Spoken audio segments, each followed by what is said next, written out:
देश और दुनिया की तमाम खबरें देखिए सिर्फ रिपोर्टर भारत पर। विकसित भारत संकल्प यात्रा जो पीएम नरेंद्र मोदी द्वारा 19 जनवरी 2018 में चलाई गई थी, जिसमें 6 साल में भारत को विकसित किया जाएगा, ये संकल्प लिया गया था, जो 25 जनवरी 2024 को पूरा हो जाएगा। लेकिन इससे पहले पूरे भारत देश के कोने कोने में इस यात्रा को निकाला जा रहा है, जिसमें जितने भी ग्रामीण क्षेत्र हैं उसमें विकास किया जाएगा। ये यात्रा हर गांव, हर पंचायत, हर कस्बे में होगी। उसके साथ ही एक खास बात ये भी है कि इस योजना के पीएम नरेंद्र मोदी विकसित भारत संकल्प यात्रा योजना के जितने भी अधिकारी हैं वो खुद अपने आप हर गांव, हर ग्रामीण क्षेत्र, हर कस्बे में जाकर इन योजनाओं के बारे में आम जनता को रूबरू करवा रहे हैं कि कैसे वो इन योजनाओं का लाभ उठा सकते हैं, कि किस योजना से क्या लाभ है आम जनता को। इन योजनाओं से कोई भी वंचित नहीं रहेगा। हर ग्रामीण को, हर व्यक्ति को उन योजनाओं का लाभ बताकर उसे इस्तेमाल करने की प्रक्रिया को भी समझाया जाएगा। गांव-गांव जाकर समझाया जाएगा। जैसा कि आप देख सकते हैं कि उत्तर प्रदेश बागपत गठीना गांव है, जहां विकसित भारत संकल्प यात्रा को निकाला जा रहा है। साथ ही सभी को पीएम मोदी द्वारा किए गए हर योजनाओं को समझाया जा रहा है। उसके साथ ही आम जनता उन योजनाओं का लाभ कैसे उठाएगी वो भी इसमें बताया जा रहा है, क्योंकि बहुत से ग्रामीण ऐसे हैं जो गांव, कस्बे, कूचे के हैं। उन लोगों को इन योजनाओं के बारे में पता ही नहीं होता कि कैसे वह इन योजनाओं का लाभ अपने लिए उठा सकते हैं और अपने जीवन को खुशहाल बना सकते हैं। जी हाँ, जैसे कि आप देख ही सकते हैं स्क्रीन पे कि कैसे सारी जनता बीजेपी के समर्थन में है।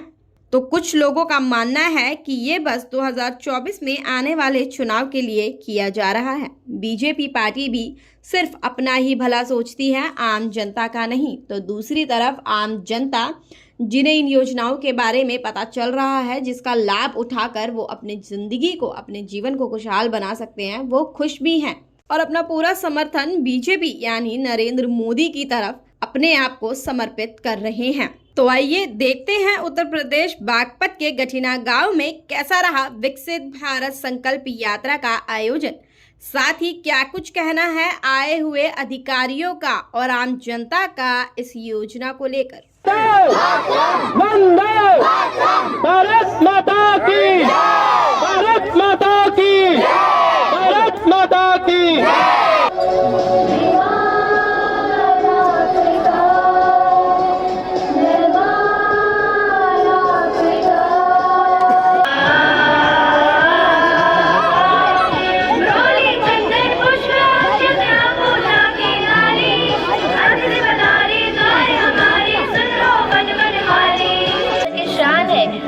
घर में रोशनी है, बेटी तो घरों को जोड़ती है।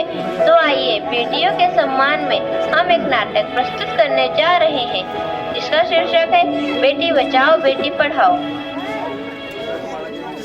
मीरा, ओ मीरा, तुमने मुन्ना को कहीं देखा क्या? पता नहीं सुबह सुबह कहाँ चला गया।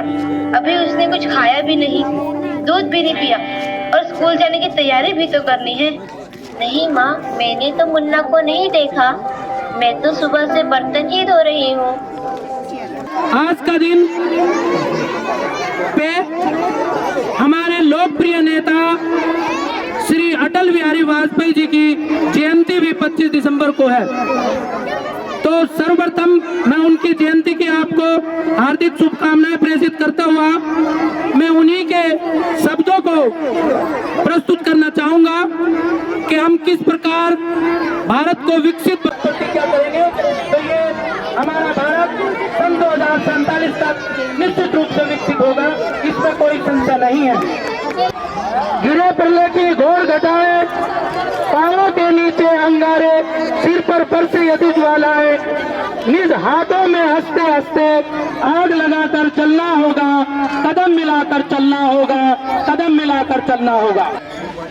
प्रधानमंत्री नरेंद्र मोदी जी, प्रदेश में मुख्यमंत्री योगी आदित्यनाथ जी प्रदेश के विकास के लिए बहुत सारी योजनाएं चला रहे हैं और देश और प्रदेश की डबल इंजन सरकार देश के विकास के लिए तेजी से काम कर रही है। जो योजनाएं केंद्र और प्रदेश सरकार की हैं उन योजनाओं को जन जन तक पहुंचाने के लिए ये यात्रा विकसित भारत संकल्प यात्रा का आयोजन किया गया है। और इस विकसित संकल्प यात्रा में जहां गांव पंचायत के द्वारा इसका आयोजन किया जाता है, सरकारी जो विभाग हैं उनके अधिकारी कर्मचारी उसकी विस्तृत जानकारी देते हैं और जो समस्या है उनके समाधान के लिए प्रयास करते हैं और आप लोगों को इस बात की जानकारी देते हैं कि सरकार क्या क्या योजनाएं चला रही है, उनका किस किस को लाभ मिल रहा है। पेंशन होती है, वृद्धा की पेंशन होती है, विकलांग की पेंशन होती है, मेरे ख्याल से सभी तरह की पेंशन जो है आपके विभाग में होती है। और कुछ ना कुछ कहीं ना कहीं किसी ना किसी त्रुटि के कारण जिन लोगों को पेंशन मिल रही होती है उनकी पेंशन भी बंद हो जाती है।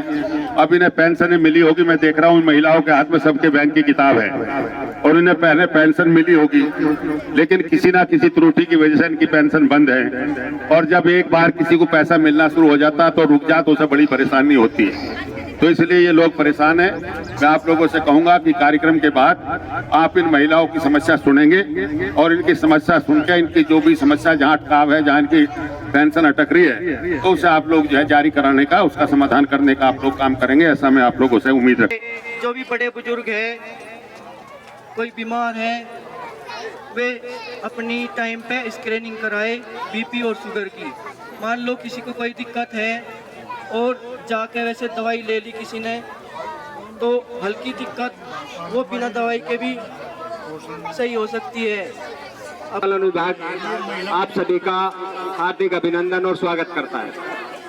पशुपालन विभाग जमीनी स्तर पर कार्य करता है। ग्रामीणों के लिए जो हमारे पशुपालक हैं उन सब के लिए कई तरह की योजनाएं चलाता है, जिनमें मुख्य रूप से टीकाकरण का कार्य है। हम वर्ष में 3 बार टीकाकरण करते हैं, खुरपका मुहपका के लिए और गलघोटू के लिए, और लंपी बीमारी जो अभी पिछले दिनों बहुत नुकसान उस बीमारी ने किया था, उसके लिए भी हमारे पास अब टीका उपलब्ध है। हमने पिछले दिनों किया भी है अपने गांव में। तो देखा आपने कि कैसा रहा विकसित भारत संकल्प यात्रा आयोजन बागपत के घटना गांव में। तो अब आइए सुनाते हैं आपको कि क्या परेशानियों से जूझना पड़ रहा है जनता को। एक परेशानी बहुत ही आम सी नजर आ रही है, आइए जानते हैं कि आखिर वो परेशानी है क्या और इसका समाधान कैसे होगा। इस कस्टमर का मोबाइल नंबर नहीं है और दूसरा पेंशन ना आने का कारण एक आधार में भी मोबाइल नंबर हो सकता है। इससे पहले एक समस्या हुई थी सभी को एनपीसीआई लिंक की, तो जो पहले आधार बने हैं तो कुछ व्यक्तियों ने वो फार्म। समस्या यह है बैंक में जो है आधार कार्ड नहीं चढ़ा रहा वो मैनेजर। क्या कहता है? पहले नु कह लगा दूसरे को दिया था, फिर उसे दिया मैनेजर को, कहला मुझे आधार कार्ड की फोटो स्टेट लाए थे, 2 बार फोटो स्टेट दे दी मैनेजर को भी, फोन नंबर दे लिया, चढ़ाया है नहीं। तो आपकी पेंशन नहीं आ रही है? कितना टाइम हो गया? 8 महीने हो गए। 8 महीने हो गए। हाँ। क्या समस्या है इनकी पेंशन की? ये जो हमारी माएँ आए हैं जो ओल्ड पेंशन के संबंध में, इनकी 2 महीने 3 महीने 4 महीने से जो पेंशन नहीं आई है, वो इनके आधार नंबर इनके अकाउंट से लिंक नहीं है और मोबाइल नंबर से भी इनका आधार लिंक नहीं है, जिस कारण इनकी पेंशन का लाभ ये लोग नहीं ले पाए। तो कहाँ जाना होगा इनके लिए आधार से मोबाइल नंबर लिंक कराने के लिए बैंक या CSC सेंटर पे इनको जाना होगा। बैंक में जो जा रहे हैं आधार कार्ड के लिए, उनका मैनेजर आधार कार्ड नहीं चढ़ा रहा। तो जी इस बारे में तो मैं नहीं बता सकता, वो तो बैंक वालों से आप बातचीत करेंगे। बता रहा हूँ जो समस्या आपने दिया, मान लो उनको, जब तक इसमें मोबाइल नंबर अपडेट नहीं होगा और उस पर OTP नहीं आएगा, तब तक ये ब्रांच में नहीं लग सकता। आप चाहे 6 बार दिया हो या 10 बार दिया हो। मैं फोन नंबर भी आधार कार्ड पे फोटो स्टेट पे देखा है आपने। सुनो, फोन नंबर जिस टाइम आपका ये बना था उस टाइम का मोबाइल नंबर क्या लगा हुआ है इसमें? जब नहीं लग रहा तो फिर कहाँ से लग रहा है? उसके इसका जो आधार सेंटर है वो अपनी फीस लेगा 30 रुपये या 50 रुपये।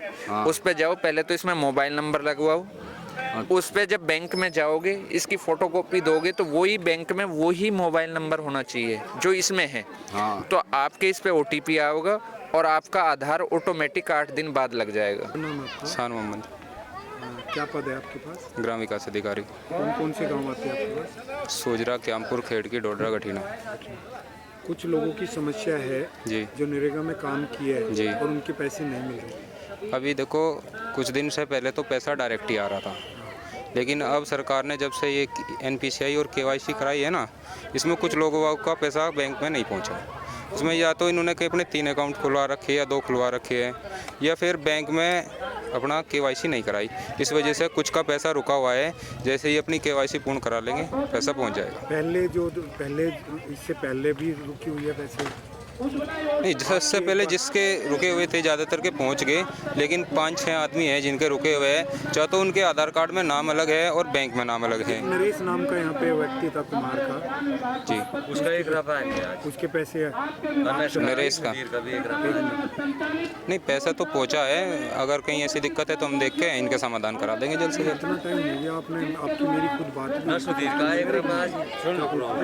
आपकी मेरी बात नहीं हुई थी, आपने कहा मिल जाएंगे, उसके पैसे अभी तक नहीं मिले, क्या करें? पैसा तो पहुंचा है, ऐसी कोई बात नहीं है। सबका जा रहा है पैसा, तो लगातार जा रहा है, क्योंकि जब और का गया है तो उनका कैसे नहीं गया, उनका भी पहुंचना चाहिए था। क्या कुछ कह रहे हैं? हाँ संजय, संजय का पैसा गया है। संजीव जी किसके रह रहे? नहीं, 21,000 में थे जी, 9,000 रुपये आए जी, 9.5। बाकी क्यों नहीं है? बाकी नहीं दिए जी, सन 2022 में काम करा दी, लगने वाली है।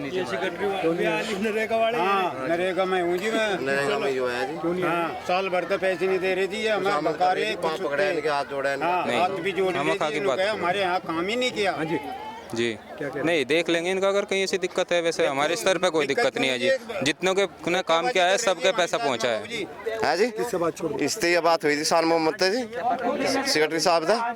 हाँ, क्या बोल रहे? इन्होंने कहने लगे जी हम तुम्हारा जॉब कार्ड बना के देंगे, जोड़ पे ला के देंगे। फिर बनाया? नहीं जी, बनाया, पुराना ही है जी हमारा। जॉब कार्ड बना हुआ है जी, हाँ, पंचायत सहायक के पास है, पंचायत सहायक के पास।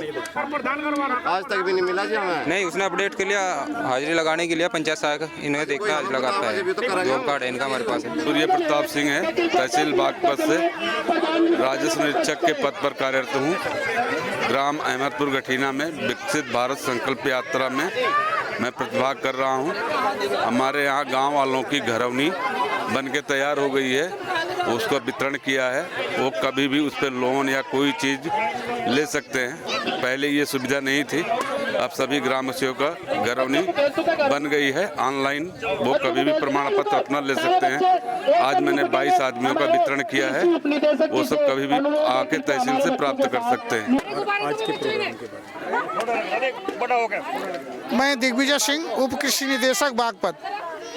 ये विकसित संकल्प भारत यात्रा का कार्यक्रम जो चल रहा है, ये आज ग्राम पंचायत गठीना में था और यहाँ पर सभी विभागों ने अपने अपने स्टॉल लगाए और जो हमारे ग्रामवासी हैं उनको सभी योजनाओं की जानकारी दी गई।